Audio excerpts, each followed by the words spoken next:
Nagbabalik ang PTV Balita Ngayon. Pinag-aaralan ng Department of Education ang posibleng epekto ng mga klaseng ipinagpaliban dahil sa bagyo sa pag-aaral ng mga estudyante. Ayon kay Education Secretary Sonny Angara, nababahala sila sa dahil sa kalamidad.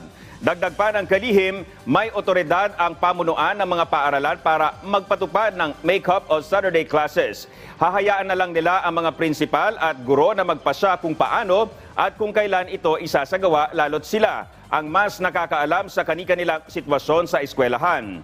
Sa pinakahuling tala, aabot sa mahigit 19 na milyong mag-aaral at mahigit 37,000 paaralan ang apektado ng Bagyong Christine sa buong bansa.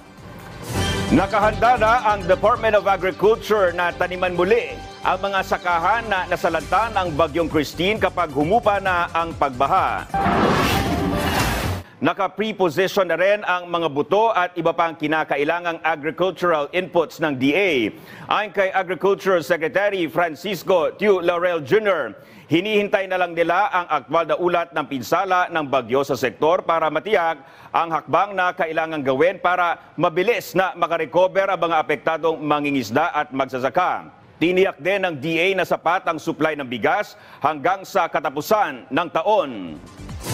At yan ang mga balita sa oras na ito. Para sa iba pang updates, i-like at i-follow kami sa aming mga social media account. Ako po si Dominic Albelor para sa Pambansang TV sa Bagong Pilipinas. Magandang tanghali.